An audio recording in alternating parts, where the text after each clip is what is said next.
तो current affairs के आज के सत्र में मैं आप सभी के साथ कुछ महत्वपूर्ण करंट अफेयर्स को लेकर के उपस्थित हुआ हूं और कुछ महत्वपूर्ण करंट अफेयर्स आपके परीक्षा उपयोगी हैं। जैसा कि पिछले एक लंबे अरसे से हम लोग करंट अफेयर्स की शानदार श्रृंखला लेकर के चल रहे हैं और आप सभी मेरे साथ प्रतिदिन के स्तर पे करंट अफेयर्स पढ़ रहे हैं, उसी श्रृंखला को हम आगे बढ़ा रहे हैं। तो ये आप देख पा रहे होंगे, ये आपके तमिलनाडु की एक जगह है, अरट्टापट्टी वाला क्षेत्र है। ठीक है, अरट्टापट्टी वाला क्षेत्र है और ये एक तरीके से एक गांव है तमिलनाडु का। तो तमिलनाडु सरकार के द्वारा 22 नवंबर 2022 को जैविक विविधता अधिनियम 2002 के तहत मदुरई में अरट्टापट्टी जो आपका जगह है, अरट्टापट्टी और इसी के बगल में मीनाक्षीपुरम है, दो गांव हैं। इन गांवों के क्षेत्रों को इन्होंने अरट्टापट्टी जैव विविधता विरासत स्थल घोषित किया है। क्या घोषित किया है? अरट्टापट्टी जैव विविधता विरासत स्थल के तौर पे घोषित किया गया है। तो ये आपको ध्यान रखना है। ठीक है, अरट्टापट्टी जैव विविधता विरासत स्थल। तो यहां पर आप देखिए, ये एक तरीके का यहाँ पे ये भारत का 35वां जैव विविधता स्थल होगा और जो है तमिलनाडु का पहला जैव विविधता पर स्थल होगा। ठीक है, ये ध्यान रखना है। देखिए, जैव विरासत स्थल घोषित किए जाते हैं और जो जैसे जहां पर बहुत सारे पेड़ पौधे, जंगली पेड़ पौधे और बहुत सारी प्रजातियां पाई जाती हैं, उच्च जैव विविधता पाई जाती है, दुर्लभ और खतरे वाली सभी प्रजातियां उपस्थित होती हैं, की स्टोन प्रजातियां उपस्थित होती हैं और पारिस्थितिकी तंत्र से संकटग्रस्त या संवेदनशील जो है प्रजातियां उपस्थित होती हैं। तो उस पूरे क्षेत्र को जैव विविधता स्थल के तौर पे घोषित किया जाता है। तो अरट्टापट्टी भारत का 35वां और तमिलनाडु का पहला जैव विविधता स्थल घोषित हुआ है। ठीक है, ध्यान रखिएगा।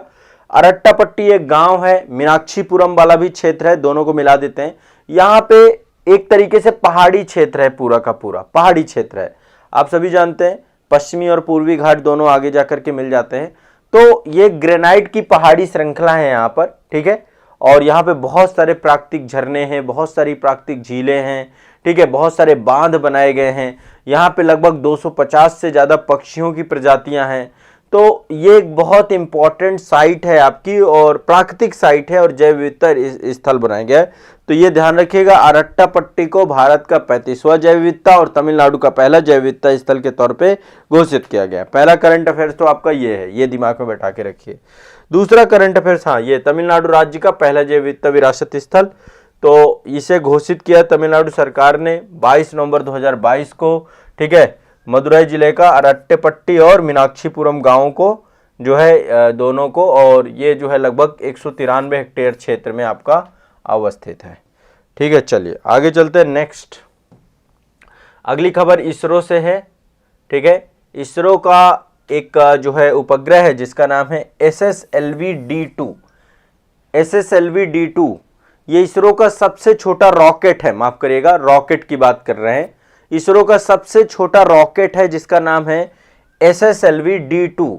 इसके माध्यम इसका भी सफल प्रक्षेपण किया गया है SSLV-D2 का, और इससे 3 उपग्रह छोड़े गए हैं। पहला है EOS-07, दूसरा है जुनोस 1 और तीसरा है आजादी सेट 2।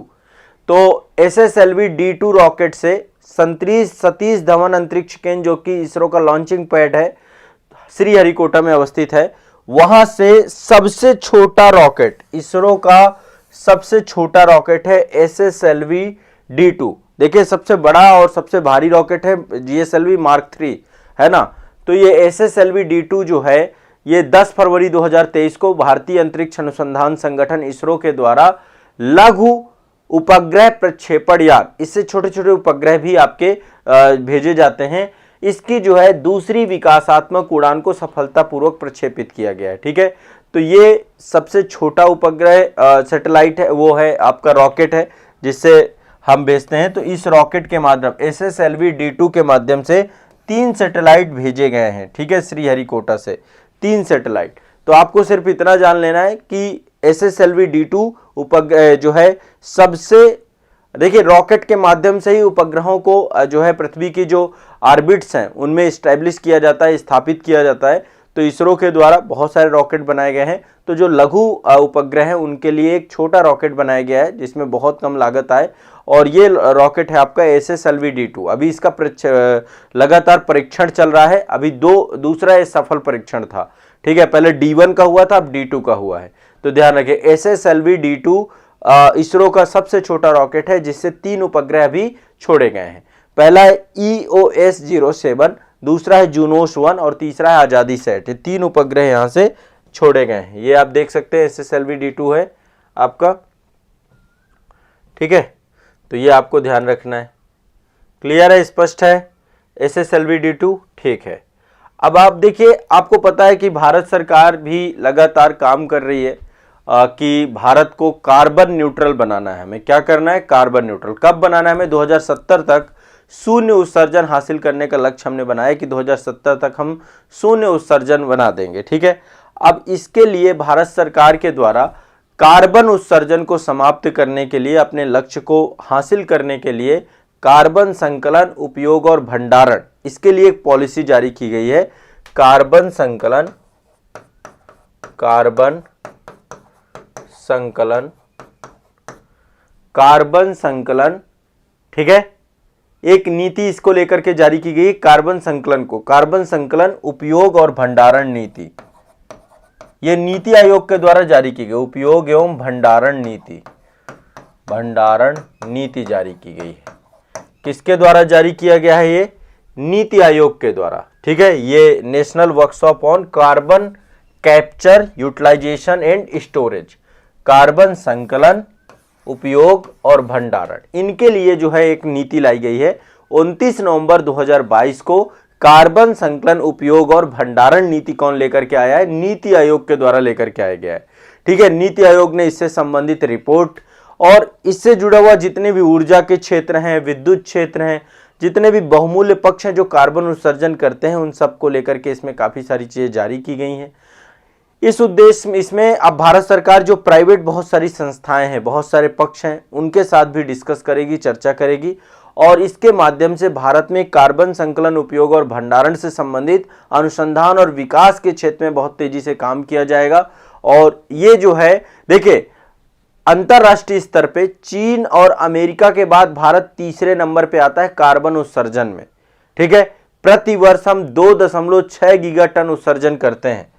हम सबसे नंबर 1 है चीन कार्बन उत्सर्जन में, फिर दूसरे नंबर पे है USA, तीसरे नंबर पे आता है कार्बन उत्सर्जन में भारत। अभी विकासशील कंट्री है, लगातार डेवलपिंग फेज पे होने के कारण से अभी कार्बन उत्सर्जन हमारी बहुत ज्यादा है। तो 2.6 गीगाटन, ठीक है, गीगाटन जो है हम कार्बन उत्सर्जन कर रहे हैं। ऐसे में जरूरी है कि 2070 तक हमें अपने कार्बन न्यूट्रल होने के लक्ष्य प्राप्त करने हैं, तो हमें इस नीति के तहत काम करना पड़ेगा। तो इसको लेकर के अब लगातार काम किया जा रहा है और भारत सरकार 2050 तक चाहती है कि कार्बन उत्सर्जन को आधा कर दिया जाए, 2070 तक कार्बन न्यूट्रल बन दिया जाए।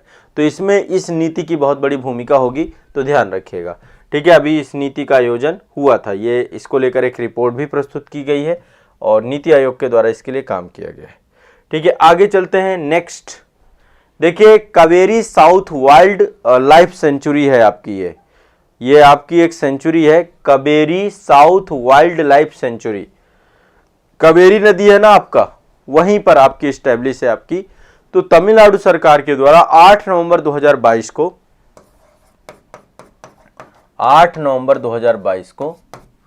तमिलनाडु सरकार के द्वारा 8 नवंबर 2022 को कावेरी साउथ वन्य जीव अभयारण्य के कृष्णागिरी और धर्मपुरी आरक्षित वनों में से एक को जो है आपका, इनको आरक्षित वनों में से एक क्षेत्र को घोषित किया गया। क्या घोषित किया गया है?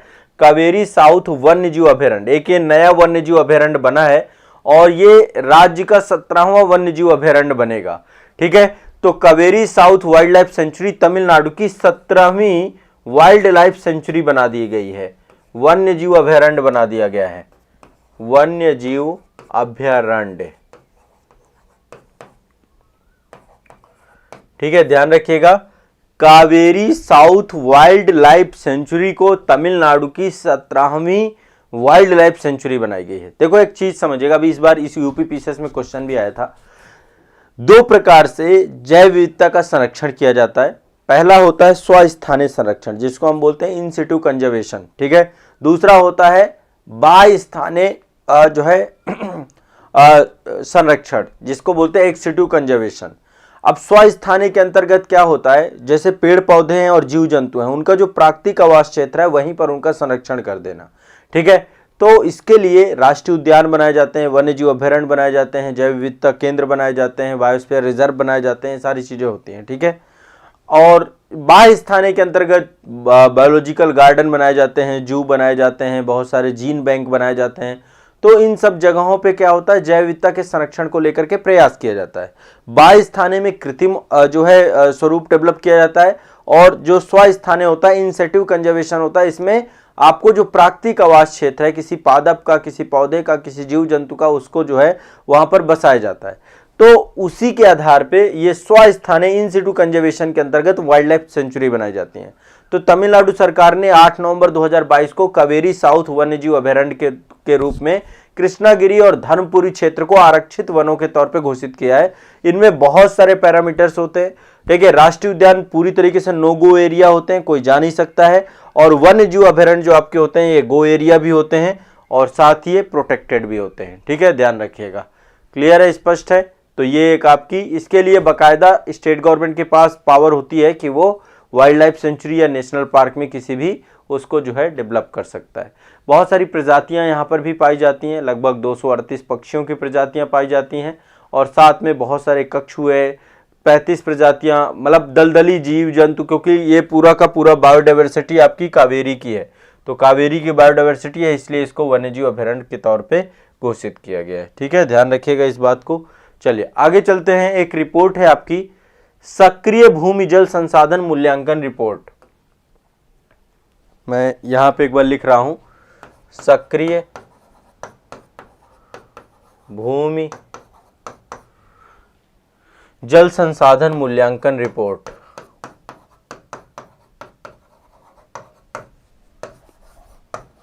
मूल्यांकन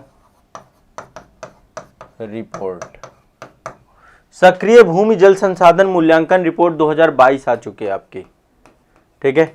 अब ये रिपोर्ट जो है आपकी, जो केंद्रीय जल शक्ति मंत्रालय है उसके जो मंत्री हैं गजेंद्र सिंह शेखावत, उनके द्वारा प्रस्तुत की गई 9 नवंबर 2022 को। 9 नवंबर 2022 को केंद्रीय जल शक्ति मंत्रालय के द्वारा ये रिपोर्ट प्रस्तुत की गई।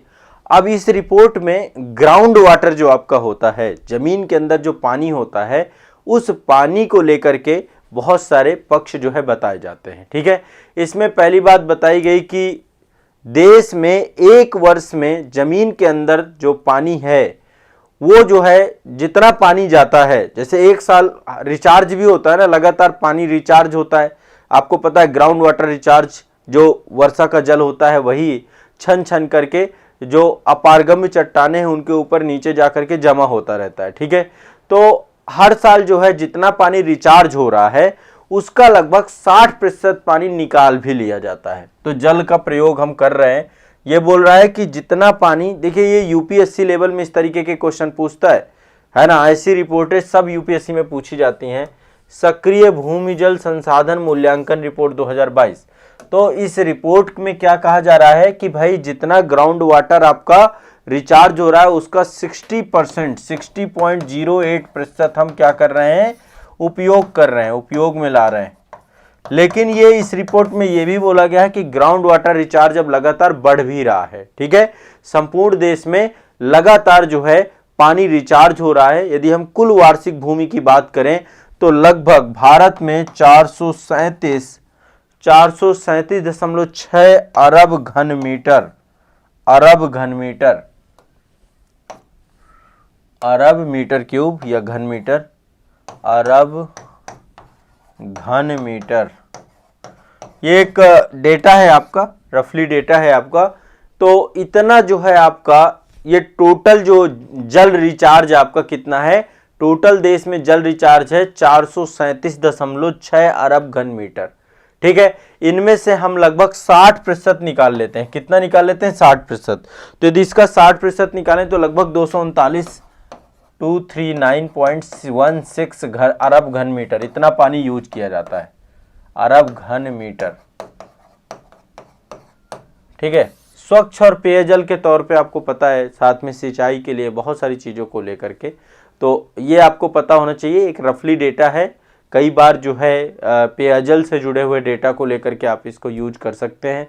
तो यहाँ पर जो भूमिजल रिचार्ज में अब लगातार वृद्धि हो रही है, और इसके कारण क्या है, नहरें जितनी भी है, नहरों के रिसाव में वृद्धि हो रही है, सिंचाई के पानी का भी ज़्यादातर प्रयोग किया जा रहा है। तो ये आपको ध्यान रखना है। ठीक है, इससे जुड़ी हुई क्वेश्चन आपको पूछा जाएगा। ठीक है, रफली आपको ध्यान रखना है। स्पष्ट है सभी को, कोई दिक्कत नहीं है, थोड़ा बहुत जानना है, इसमें बहुत ज़्यादा टेंशन नहीं लेनी है। तो ये एक आपके पास इम्पोर्टेंट न्यूज़ थी। तो चलिए आज के उसमें क्या क्या हो गया, एक तो आपकी ये रिपोर्ट हो गई सक्रिय भूमि जल संसाधन मूल्यांकन रिपोर्ट 2022। दूसरा कावेरी साउथ वाइल्ड सेंचुरी मैंने बता दी कि ये आपकी 17वीं वाइल्ड लाइफ सेंचुरी बनी है। ये आपकी कार्बन पे नीति आ चुकी है, कार्बन संकलन, उपयोग और भंडारण नीति लेकर के आ चुके हैं हम। इसके बाद SSLV D2 है आपका, ये सबसे छोटा रॉकेट है जो कि उपग्रह भेजेगा, ये SSLV D2, और ये तमिलनाडु के द्वारा जो है ये जैव विविधता, पहला जैव विविधता विरासत स्थल घोषित किया गया है। ठीक है, तो अरिट्टापट्टी वाला क्षेत्र है इसको। तो ये आपके टोटल 5 करंट अफेयर्स, जैसे कि मैं रेगुलर करवा रहा हूँ उसी आधार पे आपके हैं ये। ठीक है,